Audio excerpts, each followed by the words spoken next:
देख लीजिए भी ज़रा। आज का टॉपिक लिखा हुआ है ये बोर्ड पर, यानी कि हाई कोर्ट। तो आप इनको हाई कोर्ट बोलिए चाहे हाई कोर्ट्स बोलिए, क्योंकि भारत के उच्च न्यायालय हमको पढ़ने हैं तो एक से अधिक हाई कोर्ट्स हैं इंडिया में। तो वो चीज़ें हम आज पढ़ेंगे। देखिए, ये काफ़ी दिन बाद हमारी क्लास हो रही है। तो हमने पिछली बार क्या किया था कि सुप्रीम कोर्ट पढ़ा दिया था। बेसिकली हमने जुडिशरी हम पढ़ रहे थे। तो जुडिशरी में हमने क्या क्या पढ़ा था, देखिए ये बहुत ही इंपॉर्टेंट क्लास है, इसको ध्यान से देखिएगा। ठीक है, हमने जुडिशरी पढ़ा था। जुडिशरी में हमने क्या क्या पढ़ लिया था। जुडिशरी का मतलब सीधा सा है कि भारत की न्यायपालिका क्या है। मैंने न्यायपालिका के स्तर आपको पहली वीडियो में बता दिए थे, आप उनको देखिए। देखिए, हमने कहा था कि हाँ, एक तो सुप्रीम कोर्ट हमारी न्यायपालिका के अंदर है, ठीक, और एक हमारे पास है फिर हाई कोर्ट, जो आज हम पढ़ने वाले हैं। उसके बाद हमारे पास जो लोअर कोर्ट्स थे या सुबॉर्डिनेट कोर्ट बोल लीजिए आप उनको। देखिए, सीधा सा मतलब है, मैंने आपको ये सारी चीज़ें पढ़ा दी हैं। 2 वीडियो मैंने इस पर बनाए थे, 2 के 3 वीडियो बनाए थे। एक तो इसकी शक्तियाँ बताई थी, रिमूवल प्रोसेस बताया था जजों का, कि सुप्रीम कोर्ट के जजों को कैसे हटाते हैं। और उससे पहले इसका बेसिक यानी कि इसके कॉन्स्टिट्यूशन के बारे में, इसके गठन के बारे में भी मैंने आपको बता दिया था। लास्ट वीडियो आप देखिए। और आपको पहले सुप्रीम कोर्ट वाली वीडियो देखनी चाहिए। वो इसलिए देखनी चाहिए क्योंकि जब हम हाई कोर्ट पढ़ेंगे तो मैं आपको बता दूं, हाई कोर्ट में क्या है कि बहुत सारी चीज़ें सेम ही हैं, जो मतलब सुप्रीम कोर्ट के सिमिलर हैं। तो जब हम पढ़ेंगे और जो डिफरेंस है, जैसे मान लीजिए रिमूवल प्रोसेस को देखें या फिर इसकी शक्तियों को देखें, इसके गठन को देखें, तो फिर उसमें क्या होगा कि आप एक कंपैरिजन कर पाएंगे। तो स्टडी विद कंपैरिजन का जो कॉन्सेप्ट है वो भी आप समझ पाएंगे। और यानी कि कंपैरेटिव स्टडी होगी तो उसमें चीज़ें आसान रहेंगी समझने में आपको। तो देखिए, आज जो हमको पढ़ना है वो हाई कोर्ट है, और जो बाद में हम पढ़ेंगे इसके बाद वो लोअर कोर्ट्स होंगे। तो फिलहाल तो हम हाई कोर्ट की बात करेंगे, ठीक। तो हाई कोर्ट्स की बात करेंगे तो हाई कोर्ट को उच्च न्यायालय हम बोलते हैं। ये मैंने आपको लिख भी दिया है यहाँ पर। तो देखो भाई, अच्छा पहले मैं एक ओवरव्यू आपको बता दूंगा कि भी हाई कोर्ट क्या है। बेसिकली हमने पढ़ा था कि भी ठीक है, जो केंद्र के स्तर पर है यानी कि सेंटर के स्तर पर सबसे बड़ा कोर्ट यही है। और अगर हम स्टेट के स्तर पर देखें कि राज्य के स्तर पर ये है, फिर उसके बाद जो डिस्ट्रिक्ट लेवल पर जो कोर्ट हैं तो वो ये है डिस्ट्रिक्ट लेवल। ठीक है, सीधी सी बात है कि भाई डिस्ट्रिक्ट लेवल पर तो ये कोर्ट काम करेगा, और स्टेट यानी कि जो स्टेट लेवल पर ये। तो बेसिकली जो सुप्रीम कोर्ट है हमारा, वो केंद्र के स्तर पर सबसे बड़ा कोर्ट है। उसके क्षेत्र में यानी कि उसका जो क्षेत्र अधिकार है मैं बता चुका हूँ, सारा भारत देश है। उसके बाद जितना जो मतलब राज्य के स्तर पर जो कोर्ट होता है, सबसे बड़ा कोर्ट जो होता है वो हाई कोर्ट होता है। प्रत्येक राज्य का अपना कोर्ट है, कैसा है वो मैं आपको समझाऊंगा, तो आप देख लीजिए इसको। देखो, सबसे पहले हमको पढ़ना क्या है वो देख लेंगे हम, कि भी एक ओवरव्यू क्या है हमारे पास। ओवरव्यू का सीधा सा मतलब है कि भाई हमें जो है ना आज क्या पढ़ना है हाई कोर्ट में। तो देखो, अच्छा मैं इसको ही वो कर देता हूँ, हाई कोर्ट में हम क्या क्या पढ़ेंगे। मार्कर कैसे गड़बड़ कर रहा है। देखिए भी, पहली बात तो हाई कोर्ट में हम पढ़ेंगे कि भी कितने हाई कोर्ट हैं हमारे यहाँ, नंबर ऑफ हाई कोर्ट्स, यानी कि हाई कोर्टों की संख्या कितनी है भारत में, पहली बार वो देखेंगे। उसके बाद क्या करेंगे हम, उसके बाद हम देखेंगे कि भी अगर हाई कोर्ट हैं तो उनका फिर गठन कैसे होता है, यानी कि कॉन्स्टिट्यूशन क्या है। कॉन्स्टिट्यूशन देख लेंगे, यानी कि जो हमारे पास हाई कोर्ट है वो बनते कैसे हैं, गठन। देखिए, जब हम गठन की बात करते हैं ना, तो गठन का सीधा सा मतलब है, जब भी हम गठन की बात करेंगे तो गठन का सीधा सा मतलब है कि जो हमारा हाई कोर्ट है वो किन चीज़ों से मिलकर बना है। तो यहाँ पर मेन जो नंबर आ जाता है वो जजों का आ जाता है कि भी ठीक है, जब हम हाई कोर्ट के या सुप्रीम कोर्ट के गठन की बात करते हैं तो वहाँ पर क्या है कि मतलब हम देखते हैं जजों को, यानी कि उनके जो न्यायाधीश हैं। तो अब हम क्या देखेंगे कि भी ठीक है, इसमें देख लेंगे कि न्यायाधीश कितने होंगे, पहली बात कि नंबर ऑफ जजेस कितने होंगे इसके अंदर, ठीक है। तो सबसे पहले हम देखेंगे कि भी एलिजिबिलिटी क्या है जजों की।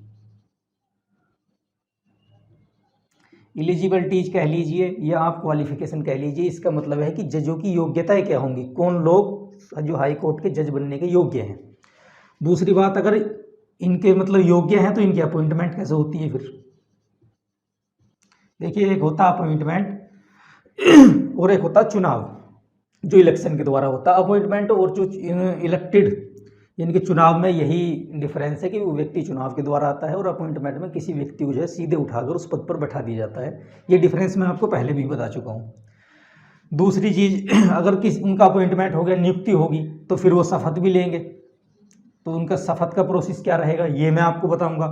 उसके बाद फिर अगर ये शपथ लेंगे तो इनकी सैलरी कितनी होगी, ठीक। और अगर इनकी सैलरी भी देख लेंगे हम, तो उसके बाद फिर इनका कार्यकाल देखेंगे, टेन्योर, कि भी उनका कार्यकाल, इनके कितने दिन तक कोई भी हाई कोर्ट के जज जो है अपने पद पर बने रह सकते हैं। और अगर ये सब हो गया, उसके बाद फिर हम देख लेंगे कि भी अच्छा कार्यकाल में तो हम बहुत सारी चीज़ें देखेंगे कि भी ठीक है। कार्यकाल में हम क्या देख लेंगे, रिमूवल प्रोसेस भी देख लेंगे कि भी ठीक है। रिमूवल प्रोसेस का मतलब है कि इन जजों को कैसे हटाया जाता है। और अगर ये सब देख लेंगे तो फिर उसके बाद हम देख लेंगे जो पावर्स हैं इनकी, कि भी अच्छा जो हाई कोर्ट की जब हम पावर की बात करते हैं तो पावर का सीधा सा मतलब है कि जजों के पास कितनी शक्तियाँ मतलब हाई कोर्ट के अंदर हैं, ठीक है। तो देखो अब इसमें मैं इनको एक नंबर दे देता हूँ कि भाई नंबर क्या है, हमने कितने पॉइंट पढ़ेंगे। पहला पॉइंट तो हमारा यही हो गया, ठीक। दूसरा हमारे पास ये हो गया, और ये तीसरा पॉइंट हो गया, ये फोर्थ नंबर हो गया, 5, 6, और ये 7 और ये 8। तो कुल मिला के हम जो है 8 नंबर यानी कि 8 पॉइंट हमने हाई कोर्ट के अंदर बना लिए हैं। तो हाई कोर्ट का सीधा सा मतलब है कि ये 8 पॉइंट टोटल बन गए हमारे, और 8 पॉइंट में भी हम सारे हाई कोर्ट को पढ़ लेंगे। मेरा एजेंडा क्या है, मेरा एजेंडा ये है कि यहाँ तक जब मैं आऊँगा ना, ये सारे 7 पॉइंट तो मैं आपको बता दूंगा आज ही। उसके बाद जो 8 नंबर का पॉइंट है यानी कि जो हमारे हाई कोर्ट की पावर हैं, तो वो मैं बताऊंगा अगले वीडियो में। तो फिलहाल आप जो है हम यहाँ तक पढ़ेंगे, और उसके बाद जो 8 नंबर हमारा रह जाएगा वो पावर्स को मैं एक अलग वीडियो के थ्रू बताऊंगा, जैसे मैंने सुप्रीम कोर्ट में बताया था। तो आप इसको आज देखिएगा ये बहुत ही इंपॉर्टेंट क्लास है। तो ठीक है, फिर इसको पढ़ते हैं एक एक पॉइंट को, ठीक है नहीं। तो देखो स्टार्ट करते हैं जरा, देखो भी जरा एक एक पॉइंट समझते हैं। अच्छा सबसे पहले आप ये देख लीजिए कि भी इसका वर्णन कहाँ किया गया है। बेसिकली हमारे पास क्या है कि हमारे पास कॉन्स्टिट्यूशन है। तो हमारे पास कॉन्स्टिट्यूशन का एक भाग है, भाग 6। देखिए हमारे कॉन्स्टिट्यूशन में एक भाग है, भाग 6।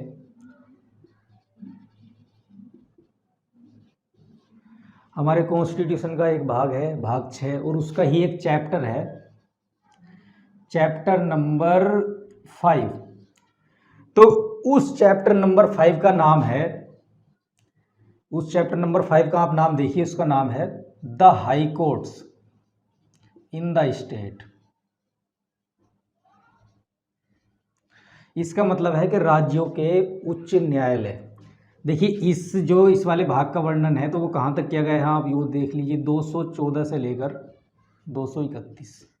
बेसिकली आप 232 बीच में लिख सकते हैं, क्योंकि एक अमेंडमेंट के द्वारा इसको मतलब 232 जो आर्टिकल था उसको मतलब निरस्त कर दिया गया था। देखिए अगर हम देखें, अगर आपसे कोई पूछे कि भी ठीक है भारतीय के संविधान में हाई कोर्ट का वर्णन है कहाँ, तो आप कहेंगे कि भी हमारे संविधान के जो टोटल भाग हैं, भाग 22 हैं, बेसिकली 25 पार्ट हैं, तो उसमें बताएंगे हम कैसे वो बढ़े कैसे घटे। तो आप कहेंगे कि भी ठीक है हमारे पास भाग 6 है, तो उसका ही एक चैप्टर है 5 नंबर। उस चैप्टर में आर्टिकल 214 से लेकर 231 तक आते हैं, आप चाहे 232 भी बोल सकते हैं। तो उस चैप्टर का नाम है द हाई कोर्ट, यानी कि हाई कोर्ट का जो एक्सप्लेनेशन है, वर्णन है, वो भारतीय संविधान के भाग 6 के जो 6 है उसका चैप्टर नंबर 5 है, उसमें वर्णन किया गया है।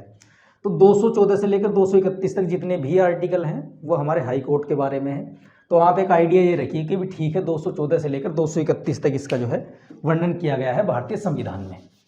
कहाँ वर्णन किया गया है ये मैंने आपको बता दिया, कभी कभी ऑब्जेक्टिव क्वेश्चन में इसको पूछे लेता हूँ, तो मैं यहाँ लिख दूँ। देखिए 214 से लेकर 231, ये मैंने आपको यहाँ एक आइडिया दे दिया इसका। देखिए अब हम सबसे पहले देखते हैं नंबर ऑफ हाई कोर्ट, कि भाई हाई कोर्ट की संख्या कितनी है हमारे यहाँ। तो हम ये देखेंगे, देखिए हमारे पास एक आर्टिकल है 214। तो 214 में एक बात कही गई है कि भी प्रत्येक राज्य के लिए भारत में एक उच्च न्यायालय होगा, यानी कि ईच स्टेट, एक स्टेट के लिए एक हाई कोर्ट होगा। सीधा सा मतलब है कि प्रत्येक राज्य के लिए एक हाई कोर्ट होगा, ये लिखा गया है 214 में। लेकिन अब क्या हुआ कि भी छोटे छोटे राज्य बने भारत में आज़ादी के बाद। छोटे छोटे राज्यों को देखते हुए संसद ने क्या किया कि एक भारत के संविधान में एक संशोधन किया, जो 1956 में उन्होंने एक संशोधन किया, जो 7th कॉन्स्टिट्यूशनल अमेंडमेंट था। इनके 7वां संविधान संशोधन किया भारत की संसद ने, और उसने कुछ आर्टिकलों को चेंज किया। देखिए, एक आर्टिकल 230, 231 और हमारे पास फिर 232, तो इन आर्टिकलों को उन्होंने चेंज किया। इसका कोई महत्व है नहीं, मैं आपको बता चुका हूँ, ये निर्सित व्याख्या रहित लिख दिया गया है इसको। देखिए 231 में एक बात लिख दी गई कि भाई ठीक है, अब क्या करेंगे कि भाई ठीक है, छोटे छोटे राज्य हैं तो हर राज्य के लिए अलग हाई कोर्ट बनाना पड़ता था, तो इसमें दिक्कत हुई। उन्होंने क्या किया कि भाई ठीक है, संसद को अधिकार दे दिया कि संसद क्या करेगी हमारी, कि एक या एक से अधिक राज्यों के लिए जो है ना एक हाई कोर्ट बना सकेगी, वो एक हाई कोर्ट बना सकती है। और 230 में किया गया है, जो हमारे पास यूनियन टेरिटरी हैं, यानी कि संघ शासित प्रदेश हमारे पास इस समय 9 हैं, उनके लिए जो है हाई कोर्ट की स्थापना कैसे की जाएगी, ये किस किस क्षेत्र के अंतर्गत, मतलब ये जो हाई कोर्ट है वो यूनियन टेरिटरी को कवर करेगा। मैं बताऊंगा अभी किस तरह से मतलब यूनियन टेरिटरी को कवर किया गया है और स्टेट्स को किस तरह से कवर किया गया है। देखो 231 में भी ये बात समझ में आ गई कि भी ठीक है, हमारी संसद को अधिकार मिल गया इस संविधान संशोधन के द्वारा कि भी ठीक है, अब जो है हम एक या एक से अधिक राज्यों के लिए एक ही हाई कोर्ट बना सकते हैं। जैसे मान लीजिए एक हाई कोर्ट बनाया, 2 राज्यों को देख रहा है, जैसा हमारे यहाँ उत्तर प्रदेश है, तो उत्तर प्रदेश में एक हाई कोर्ट है जो प्रयागराज नाम जो इलाहाबाद हाई कोर्ट है। तो इलाहाबाद हाई कोर्ट क्या करता है, पूरे उत्तर प्रदेश को देखता है। राजस्थान का अपना अलग हाई कोर्ट है, और जैसे कि मध्य प्रदेश का अपना अलग हाई कोर्ट है। तो इस तरह से जो है अलग अलग हाई कोर्ट तो हो सकते हैं, लेकिन मान लीजिए कुछ राज्य छोटे हैं तो उनको हम क्या करेंगे कि उनके 2 राज्यों के लिए एक हाई कोर्ट हम बना सकते हैं। और 230 में क्या किया गया कि भी ठीक है, यूनियन टेरिटरी जो संघ शासित प्रदेश हैं, जैसे दिल्ली है हमारे पास, पौंडीचेरी है, दमन एंड दीव है, दादरा नगर हवेली है, या फिर चंडीगढ़ है, तो ये जो हमारे पास जितने भी संघ शासित क्षेत्र हैं, तो उनके लिए भी जो हमारे पास जो हमारी संसद है, तो वो संसद क्या करेगी कि संघ शासित क्षेत्रों के लिए भी अलग से हाई कोर्ट मतलब बना सकती है, और मतलब 2 जो हमारे संघ शासित क्षेत्र हैं तो उनको मर्ज करके एक हाई कोर्ट भी बना सकती है, ऐसा किया है। या फिर वो क्या करेगी कि राज्यों के साथ ही उन्हें सम्मिलित कर देगी। जैसे हमारे पास बॉम्बे हाई कोर्ट है, तो बॉम्बे हाई कोर्ट में चंडीगढ़ भी वो हमारा जो दादरा नगर हवेली भी आता है, दमन एंड दीव आता है। और जैसे हमारे पास मद्रास हाई कोर्ट है, तो मद्रास हाई कोर्ट में पौंडीचेरी भी आता है। तो इस तरह से, तो देखो मैं अब आपको ये समझाता हूँ कि भी ठीक है। अच्छा, हमारे यहाँ टोटल अगर हाई कोर्ट की संख्या देखें तो वो 25 है इस समय। अब आप कहेंगे कि भी ठीक है, 29 तो राज्य हैं हमारे पास, सॉरी अब तो 28 हो गए ना, तो और हमारे पास 9 केंद्र शासित प्रदेश हैं। तो जब 28 राज्य हैं तो 25 क्यों है, फिर तो जो है मतलब 28 ही होने चाहिए टोटल, और 9 इनके लिए। देखिए इनके लिए कोई अलग नहीं है, इनको आपस में मर्ज कर दिया गया है, मतलब इनको इनमें ही शामिल कर दिया गया है। कैसे कैसे है, मैं आपको एक एग्जाम्पल भी दूंगा उसमें। और जो 28 हैं तो उनमें सीधा सा मतलब है कि कुछ हाई कोर्ट ऐसे हैं जो एक या एक से अधिक राज्यों को देखते हैं, तो वो कौन कौन से हैं वो मैं बताता हूँ आपको। देखो इसको रफ करता हूँ मैं जरा। देखिए अब हमारे पास क्या है, जैसे मान लीजिए हमारे पास जैसे इलाहाबाद हाई कोर्ट है, इलाहाबाद हाई कोर्ट है हमारे पास। तो इलाहाबाद हाई कोर्ट क्या है, सिर्फ यूपी को देखता है वो, यानी कि वो यूपी को देखता है, यानी कि यूपी में जितने भी मुकदमे हैं, यूपी का सबसे बड़ा कोर्ट जो है वो इलाहाबाद हाई कोर्ट है। ठीक, अच्छा इसकी 2 बेंचें हैं, एक मतलब एक तो इलाहाबाद में तो है ही इसकी बेंच, और एक बेंच इसकी कहाँ है, लखनऊ में भी है। तो ये बेसिकली क्या होता है कि कोई भी हाई कोर्ट अपनी अलग अलग बेंच भी बना सकता है अपनी सुविधा के अनुसार। तो देखिए 3 हाई कोर्ट हमारे यहाँ ऐसे भी है जो एक या एक से अधिक राज्यों को देखते हैं। जैसे देखिए एक हाई कोर्ट हमारे पास कौन सा है, बॉम्बे हाई कोर्ट। देखिए बॉम्बे हाई कोर्ट में क्या है, बॉम्बे महाराष्ट्र में है, आप जानते हैं इसको। तो बॉम्बे हाई कोर्ट क्या करता है कि वो महाराष्ट्र को तो देखता ही है।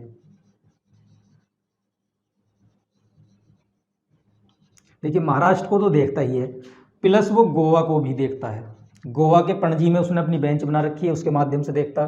तो आप समझिए कि बॉम्बे हाई कोर्ट ऐसा है जो महाराष्ट्र को भी देखता है, गोवा को भी देखता है। ठीक, प्लस ये 2 संघ शासित क्षेत्रों को भी देखता है, जैसे दमन एंड दीव हो गया, ठीक, और प्लस दादरा नगर हवेली हो गया। तो सीधी सी बात है कि भी ठीक है, एक हाई कोर्ट एक या एक से अधिक राज्यों को भी देख सकता है, और वो जो है संघ शासित क्षेत्रों को भी देख सकता है। देखिए पहला हाई कोर्ट ये हो गया। अब एक दूसरा हाई कोर्ट ऐसे ही है, और दूसरा हाई कोर्ट हमारे पास है जो Punjab and Haryana high court है। तो Punjab and Haryana high court, देखिए ये पंजाब को भी देखता है, ठीक, और ये देखता है हमारे पास फिर हरियाणा को भी देखता है ये, और प्लस ये चंडीगढ़, ठीक है जी। और चंडीगढ़ एक केंद्र शासित प्रदेश है, ये उसको भी देखता है।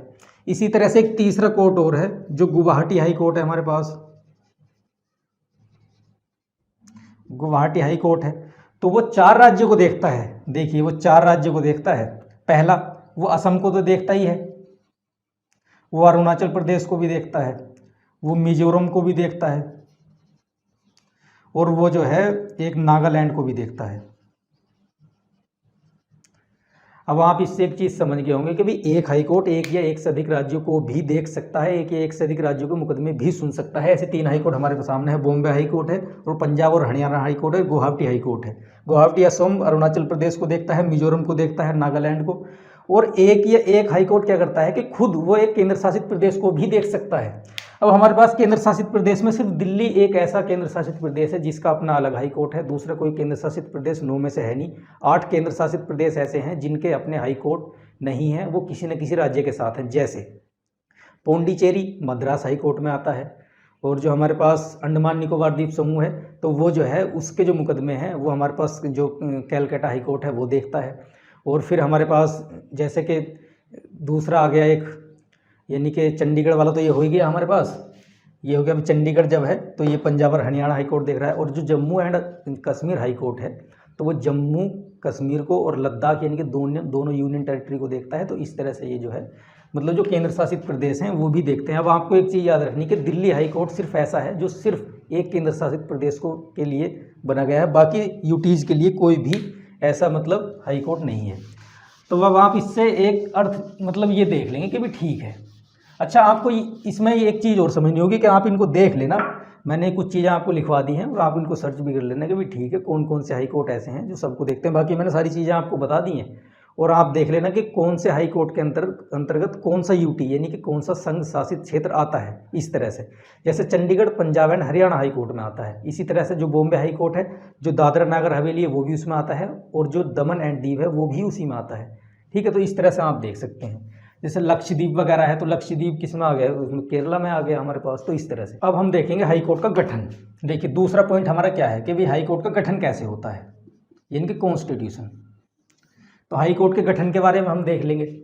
देखिए हाई कोर्ट के गठन के बारे में ज़्यादा कुछ नहीं देखना आपको। हाई कोर्ट के गठन में क्या कहा गया है, गठन का मतलब है जजों से ही।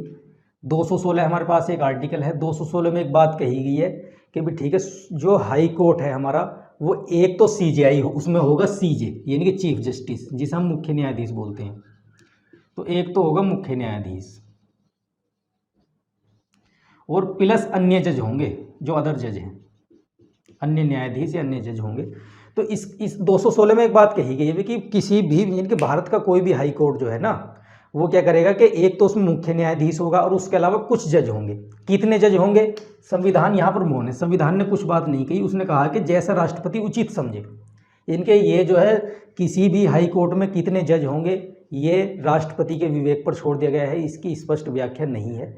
हमारे यहाँ सबसे ज़्यादा हाई कोर्ट में जो जज हैं वो इलाहाबाद हाई कोर्ट में है, बाकी हर किसी की अपनी लिस्ट दे रखी है, आप इनको चेक करना चाहें कर सकते हैं, वरना इतना इंपॉर्टेंट है नहीं, ऐसे प्रश्न बहुत कम आते हैं। ठीक, तो अब इससे आपको पता लग गया कि ठीक है। अच्छा, जो राष्ट्रपति हमारे यहाँ क्या है, राष्ट्रपति चाहे तो कुछ एक्टिंग जज भी रख सकता है, इनके जो कार्यकारी जज हैं उनको रख सकता है, कुछ एडिशनल जज भी रख सकता है।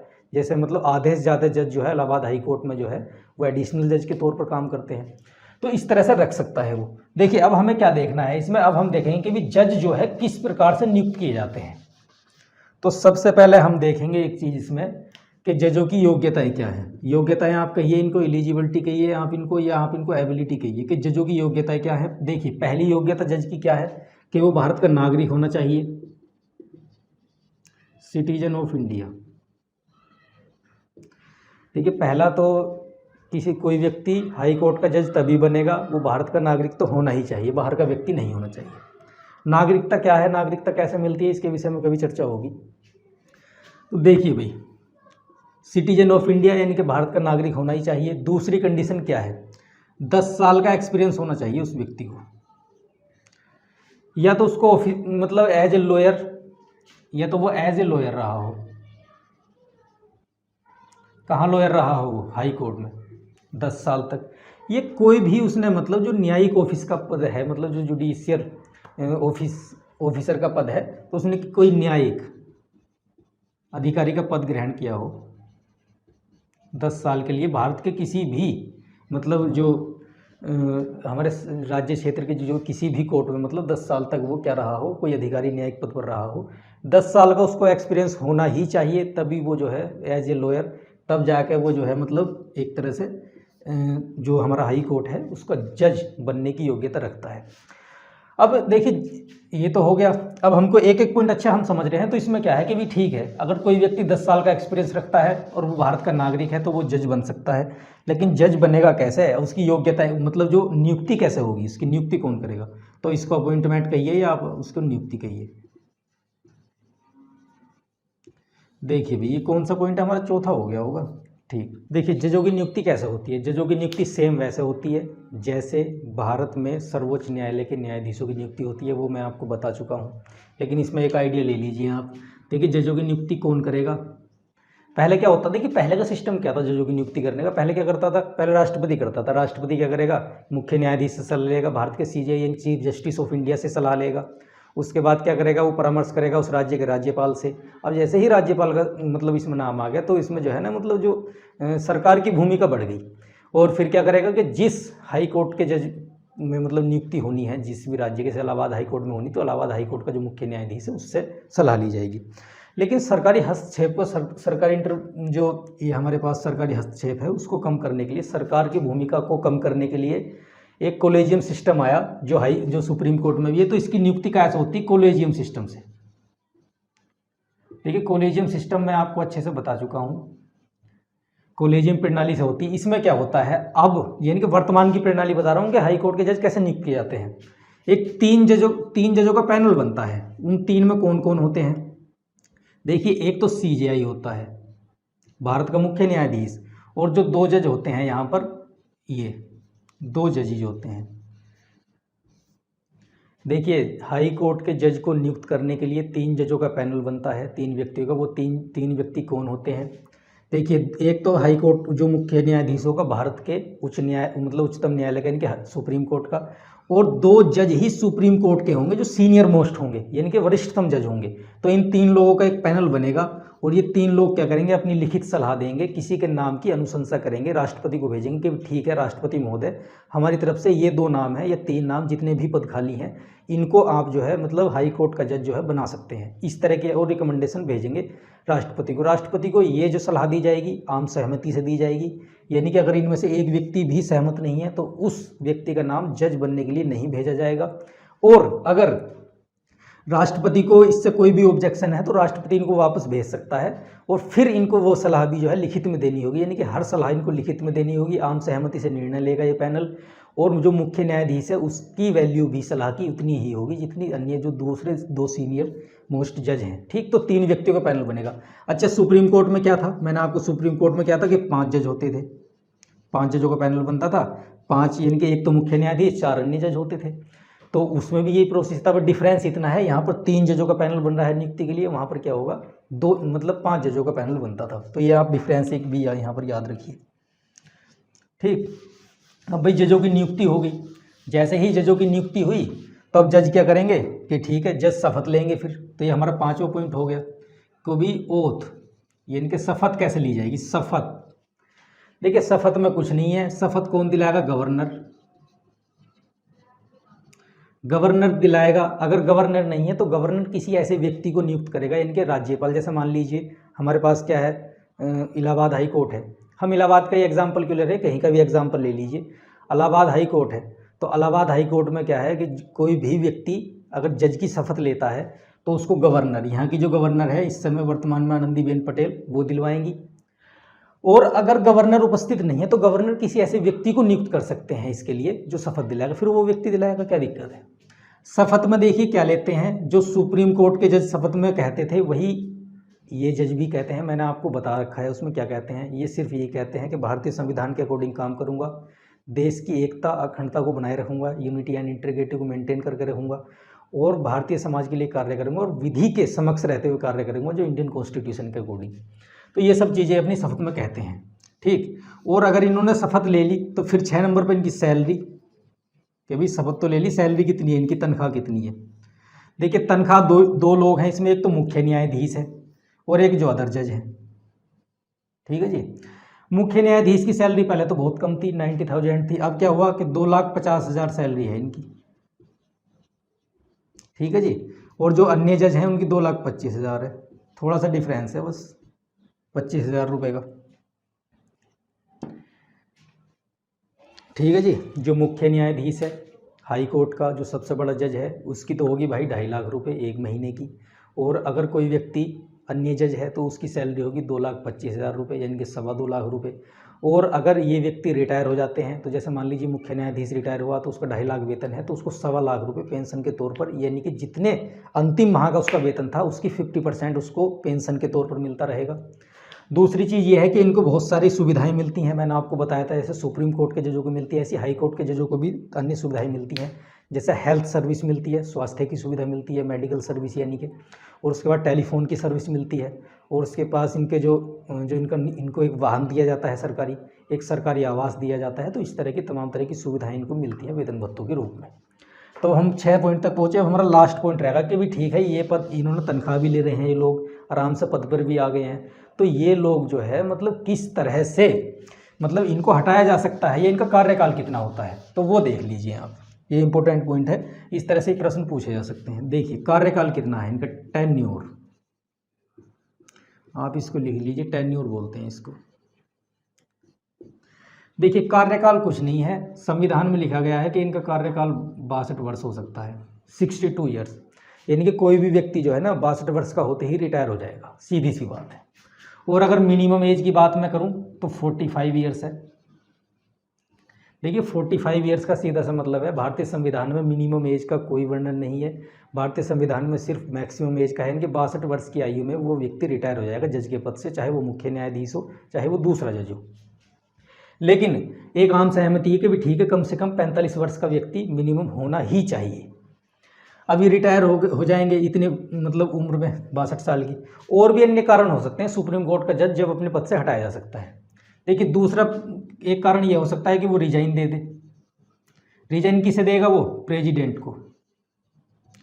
अगर कोई व्यक्ति चाहे कि भी ठीक है मैं तो जज नहीं रहना चाहता, वो अपनी इच्छा से, उसका कोई भी निजी कारण हो सकता है, हेल्थ समस्या हो सकती है, पारिवारिक समस्या हो सकती है, कोई अन्य दूसरी भी समस्या हो सकती है जो हमें नहीं पता, तो रिजाइन दे सकता है वो राष्ट्रपति को। राष्ट्रपति जैसे ही उसका रिजाइन स्वीकार करेगा तो वो व्यक्ति अपने पद से मुक्त हो जाएगा। दूसरी चीज़, अब एक कभी कभी ऐसा भी हो जाता है किसी व्यक्ति की डेथ हो गई, तो जैसे ही डेथ, ईश्वर ऐसा किसी के साथ न करे, आजकल तो कोरोना वायरस पैंडेमिक के क्राइसिस से जूझ रहा है पूरा वर्ल्ड, तो किसी की डेथ हो गई तो ऐसा हो सकता है, तो अगर किसी जज की डेथ हो जाती है उसके पद पर रहते हुए तो उसका पद खाली हो जाएगा। एक ऐसा भी हो सकता है कि उसका ट्रांसफ़र हो गया। देखिए अगर उसका ट्रांसफ़र हो जाता है, ट्रांसफ़र का मतलब है एक हाई कोर्ट से दूसरे हाई कोर्ट को उसका ट्रांसफ़र हो गया, तो वो फिर पद खाली हो गया, एक ये भी कारण हो सकता है। तो ये बहुत सारे कारण हैं। और एक हो सकता है कि उसको हटाया जा सकता है, रिमूवल। देखिए उसको हटाया कैसे जाता है, मैं इसको आपको मौखिक रूप से ही बताता हूँ कि किसी जज को कैसे हटाया जाता है। क्योंकि देखिए हाई कोर्ट के जज को कैसे हटाया जाता है, सेम उसी तरह से हटाया जाता है जैसे सुप्रीम कोर्ट के जजों को हटाया जाता है। हमारा एक वीडियो है इसका, जिसमें मतलब उसका जो हेडिंग पॉइंट है उसमें ये लिखा हुआ है, the removal process of the जजेस of supreme court in India, यानी कि सुप्रीम कोर्ट के जजों को उनके पद से कैसे हटाया जाता है। सेम वही प्रोसेस जो है मतलब जो हाई कोर्ट के जज हैं उनको भी हटाने के लिए इस्तेमाल किया जाता है। देखिए वो वीडियो हमारा पड़ा हुआ है, आप उस वीडियो को देखिए, सारा प्रोसेस उसी में मैंने आपको समझा रखा है, तो उस वीडियो को आप देखेंगे तो ये प्रोसेस समझ में आएगा। फिर भी मैं आपको बोल के बता देता हूँ कि किस तरह से इनको हटाया जाता है। देखिए कैसे हटाया जाता है, सुन लीजिए। होगा क्या, अगर कोई किसी व्यक्ति को हटाया जाएगा तो सबसे पहले उस पर आरोप लगेगा दो प्रकार का। एक तो वो असमर्थ है, अपना निर्वहन नहीं कर पा रहा है पद का, किसी कारण से, स्वास्थ्य कारण हो सकता है और भी कोई कारण हो सकता है। और अगर उस पर कोई मतलब आरोप लग गया, इनके साबित कदाचार, जिसे हम प्रूव्ड मिसबिहेवियर बोलते हैं, और इनकैपेसिटी, दो प्रकार के कारण हैं। अगर किसी व्यक्ति पर आरोप लगता है जज पर, तो संसद क्या करेगी कि संसद एक प्रस्ताव लेके आएगी, लोकसभा में लाएगी, तो 100 सदस्यों की सहमति होनी चाहिए। आप वो वीडियो देखिए, लेकिन फिर भी मैं आपको बता रहा हूँ क्योंकि जज का जो प्रोसेस हटने का है वही सुप्रीम कोर्ट के जजों के सेम है, तो मैंने आपको बता रखा है वो।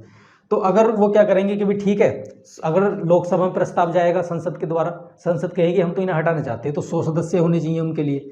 और अगर वो राज्यसभा में जाता है तो राज्यसभा में 50 सदस्य होने चाहिए, लोकसभा में 100। तो अगर ये प्रस्ताव स्वीकार हो जाता है तो लोकसभा के अध्यक्ष और अगर यहाँ पर जाता है तो सभापति। एक कमेटी बनाएंगे, कमेटी में 3 लोग होंगे। सुप्रीम कोर्ट जो मतलब एक तो चीफ जस्टिस ऑफ इंडिया होगा, ठीक, और एक किसी न्यायालय का, हाई कोर्ट का मुख्य न्यायाधीश होगा, जिसे मतलब उचित लगे, जो हमारे लोकसभा अध्यक्ष है कोई भी है। तो और फिर क्या होगा, एक मतलब एक जो कानून का सही जानकार होगा, 3 लोगों की कमेटी बनेगी, वो जांच करेगी कि आरोप सही है गलत है। जैसे ही आरोप सिद्ध हो जाता है कि सही है तो ठीक है, फिर क्या होगा कि भी एक विशेष बहुमत से ये प्रस्ताव दोनों लोकसभा और राज्यसभा में पास किया जाएगा। विशेष बहुमत का मतलब है कि सदन के जो टोटल सदस्य हैं उनकी संख्या का आधे से अधिक, और जो 2/3 बहुमत भी उनका लेना होता है। इनके जिन लोगों ने मतदान किया वो उपस्थित हैं, उनका 2/3 बहुमत, इसे मिलाकर बनता है एक स्पेशल मेजोरिटी, इनकी विशेष बहुमत। तो अगर वो प्रस्ताव पास हो जाता है संसद से, तो संसद उस प्रस्ताव को पास करके लोकसभा प्लस राज्यसभा वो भेजेंगे फिर राष्ट्रपति के पास, और राष्ट्रपति जैसे ही आदेश जारी करेंगे कि ठीक है, जो जिस व्यक्ति के ऊपर आरोप लगा है संसद ने प्रस्ताव पास कर दिया है, तो राष्ट्रपति खुद भी उस पर अगर आदेश पारित कर देते हैं कि ठीक है, उक्त व्यक्ति को, यानी कि जिस पर आरोप लगा है उसको हटाया जाए, तो वो व्यक्ति अपने पद से मुक्त हो जाएगा। और अच्छा रहेगा कि आप इसके लिए हमारा पिछले वीडियो देखें, जिस जजों को हटाए जाने की प्रक्रिया है सुप्रीम कोर्ट के जज को हटाया जा रहा है, हाई कोर्ट के जज को हटाया जा रहा है, सेम ही प्रक्रिया है, तो आप उसको देख लीजिए। देखिए भाई, ये क्लास यहीं पर हम आज रोकते हैं, क्योंकि हमने आपको बताया कि हमारा नंबर 8 पॉइंट जो है ना, जो हमारे पास पावर्स हैं, तो पावर्स को तो पढ़ेंगे हम भाई नेक्स्ट क्लास में, क्योंकि क्लास ज़्यादा बड़ी हो जाएगी बेसिकली। तो इसलिए जो है ना, इस वीडियो को हम आज यहीं ख़त्म करते हैं। तो आप जो है इसको मतलब देखिए और धीरे समझिए। अगर कोई मिस्टेक हो गई है तो आप उसको सुधार लीजिएगा। कोई स्पेलिंग में मिस्टेक हो गई है, मेरे बोलने से कोई मिस्टेक हो गई है, क्योंकि चीज़ें आसान नहीं है। हर लोग जो है मतलब हेल्थ कंडीशन से जूझ रहा है, मैं भी उनमें से एक था। प्रॉब्लम थी, काफ़ी दिन बाद क्लास ली तो समस्या तो हुई, बोलने में भी थोड़ी समस्या हुई स्टार्टिंग में मुझे, अब तो खैर फ्लो बन गया थोड़ा। तो अगर कोई मिस्टेक है तो कमेंट बॉक्स में लिख दीजिएगा या खुद सुधार लीजिएगा, क्योंकि मिस्टेक तो होना वाजिब है, हो जाती है कभी कभी, लेकिन फिर भी हम अपनी तरफ से प्रयास करते हैं कि कोई मिस्टेक ना रहे। देखिए, पैंडेमिक चल रहा है, पैंडेमिक से बचिए, इन्फोडेमिक से बचिए और पॉजिटिव रहिए। Not corona positive in the thought process way, यानी कि वैचारिक स्तर पर आप जो है पॉजिटिव रहना है, कोरोना पॉजिटिव नहीं रहना है। तो ठीक है, मुलाकात होगी आपसे, और तब तक के लिए आप पढ़ाई करेंगे और सेफ रहेंगे, ठीक है। तो मुलाकात होगी नेक्स्ट वीडियो के साथ, यानी कि powers of the high court, ये टॉपिक हमारा नेक्स्ट होगा। और एक हमारी सीरीज चल रही है मैथमेटिक्स की, जिसमें हम अलजेब्रा पढ़ा रहे हैं, उसके भी हमारे वीडियो 2-4 दिन में आने शुरू हो जाएंगे। तो आप देखते रहिए और विजिट करते रहिए हमारे चैनल। Thank you.